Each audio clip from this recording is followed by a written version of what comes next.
दोस्तों Salasar techno engineering ने अपने क्वार्टर 4 के रिजल्ट को डिक्लेयर कर दिया है। रिजल्ट काफ़ी अच्छा रहा है, लेकिन इसके अंदर कुछ कमी जरूर रह गई है। तो कहाँ पे कमी रह गई है और क्या अचीवमेंट किया है इस बार, और क्या इस रिजल्ट के बाद एक शानदार तेजी की संभावना हम व्यक्त कर सकते हैं, समझने की कोशिश करेंगे। अच्छे से रिजल्ट को पूरा एनालिस करेंगे और आने वाले समय में क्या विजन है कंपनी का। जिस तरह से कंपनी अपने बिजनेस को बढ़ाने के लिए पिछले दिनों एक कंपनी का उन्होंने नीलामी प्रक्रिया के अधिग्रहण किया है, जिससे लग रहा है कि बिजनेस बढ़ेगा और ऑलरेडी इसकी प्राइस काफ़ी नीचे, तो क्या इन्वेस्टमेंट करना चाहिए। दूसरी तरफ अगर हम इन्फीबीम एवेन्यू की बात करें तो स्टॉक के अंदर आज भी गिरावट थी और उसके पीछे वजह बाजार में तूफानी गिरावट। क्या इन्फीबीम एवेन्यू इस समय निवेश करना चाहिए, कैसी संभावना आगे की है, उसको जानेंगे इस वीडियो के माध्यम से। लेकिन फ्रेंड उससे पहले अगर आप पहली बार हमारे चैनल पे आए तो चैनल को सब्सक्राइब कर दीजिए, एक बेल आइकॉन दबा दीजिए ताकि जब भी नया वीडियो बने पहला नोटिफिकेशन आपको मिले। वीडियो पसंद आए तो लाइक से जरूर कीजिए। चलो फ्रेंड्स वीडियो स्टार्ट करते हैं। मैं हूँ आपका दोस्त एस.बी. दवे और हमारे अपने चैनल ऑनलाइन कमाई में आपका बहुत बहुत स्वागत है। तो सबसे पहले सालासर टेक्नोलॉजी के कारोबार की बात करें तो स्टॉक की शुरुआत तो अच्छी खासी हुई थी 21.40 पर, लेकिन अब देख सकते हो कि जिस तरह से बाजार में तूफानी गिरावट का माहौल बना तो यहाँ पर भी देख सकते हो कि गिरावट बड़ी हो गई। 20.30 का इंट्राडे का लो, लेकिन क्लोजिंग 20.40 के आसपास, जहाँ पे 4.45% की गिरावट हुई। तो 4.5% के आसपास की बड़ी गिरावट हुई है। तो रिजल्ट के पहले यह गिरावट देखने को मिली है। रिजल्ट काफ़ी लेट आया, उसका असर तो यहाँ पे देखने को नहीं मिला है।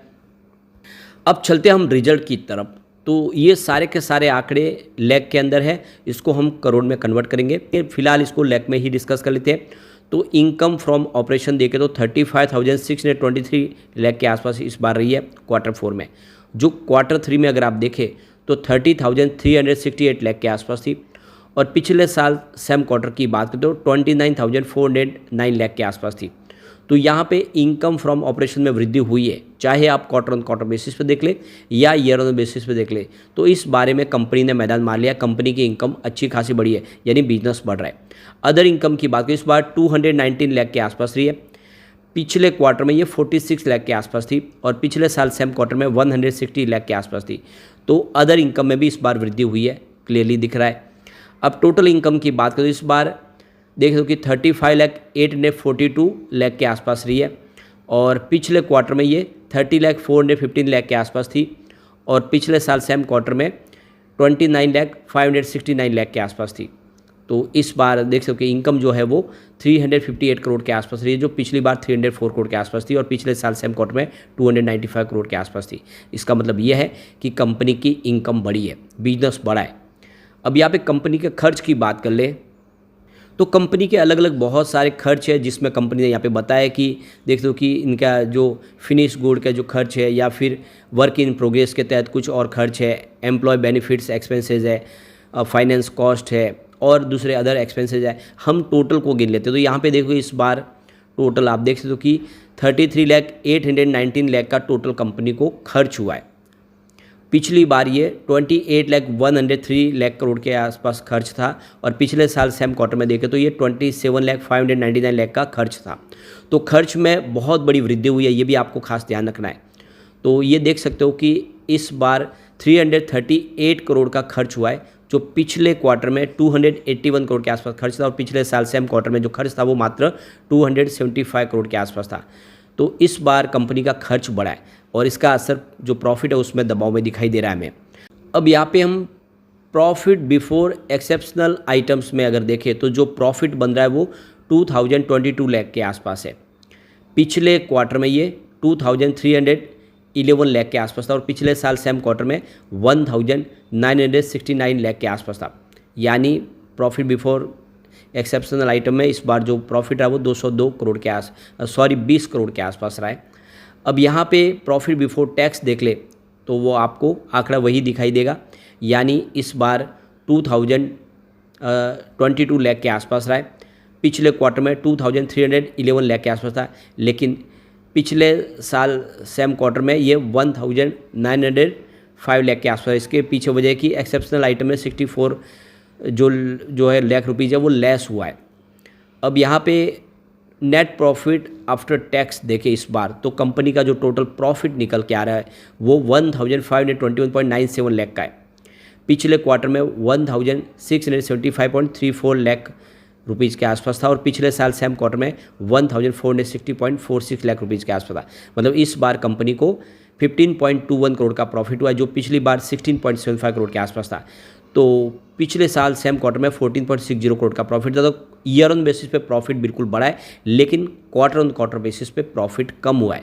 तो इसके पीछे ये जो प्रॉफिट कम हुआ, इसके पीछे वजह यह है कि इस बार कंपनी का खर्च भी काफ़ी बढ़ा है। कंपनी ने पिछले दिनों अपनी कारोबारी गतिविधियाँ बढ़ाई है, जिसकी वजह से कंपनी का खर्च बढ़ा है। तो इसकी वजह से इस बार क्वार्टर ऑन क्वार्टर बेसिस पे प्रॉफिट थोड़ा सा कम हुआ है। तो यहाँ पे अर्निंग पर इक्विटी शेयर देखें तो 0.10 रुपीज़ के आसपास है, जो पिछले क्वार्टर में 0.11 रुपीज़ के आसपास था, लेकिन पिछले साल सेम क्वार्टर में 0.09 रुपीज़ के आसपास था।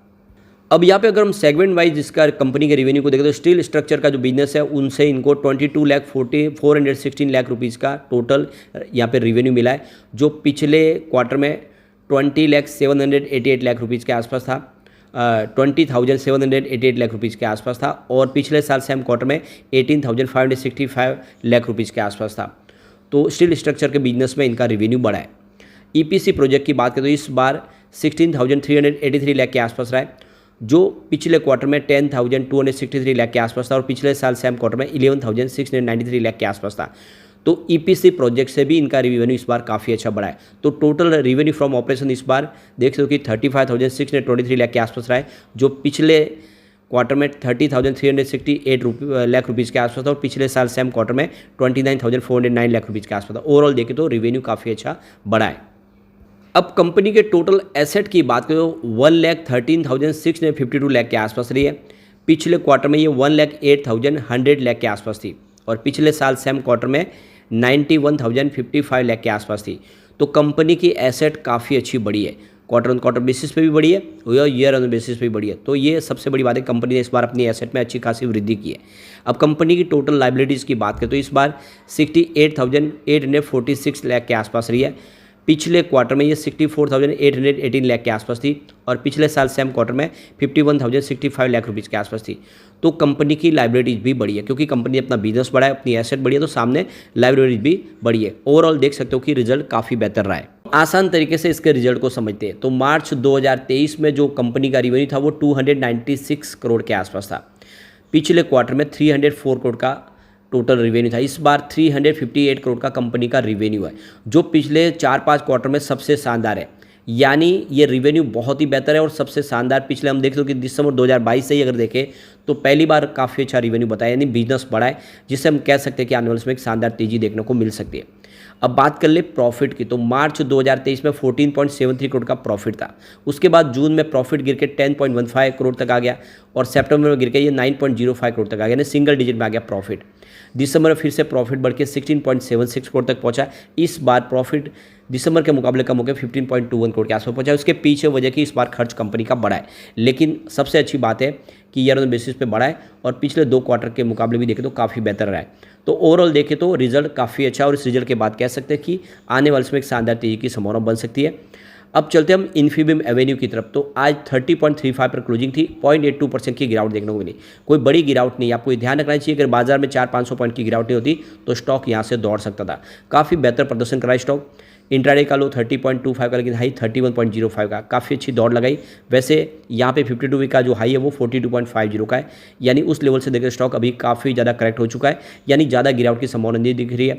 और वैसे भी इसका बिजनेस बहुत अच्छा है, लगातार कंपनी शानदार प्रदर्शन करी है, काफ़ी बेहतर हमने इसका रिजल्ट देखा है। ऐसे में लॉन्ग टर्म इन्वेस्टर के लिए अच्छा मौका है कि यहाँ पे इन्फीबीम एवेन्यू में निवेश किया जाए। एक बार हम इसके पिवट लेवल को चेक कर ले, तो यहाँ से अगर गिरावट होती है तो 31.53 का पहला सपोर्ट है, ये टूटा तो 29.07 तक स्टॉक जा सकता है।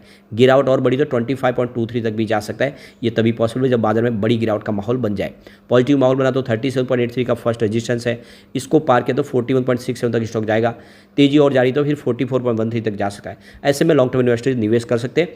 दोनों स्टॉक अच्छे आने वाले समय आपको मालामाल कर देंगे। लेकिन फ्रेंड, कोई भी इन्वेस्टमेंट करने से पहले अपने फाइनेंशियल एडवाइस बड़े ले ले या अपना खुद का रिसर्च करें, क्योंकि मैंने वीडियो आपके एजुकेशनल पर्पज के लिए ही बनाया। वीडियो पसंद आए तो लाइक से जरूर कीजिए और चैनल को सब्सक्राइब कर दीजिए। Thank you friend.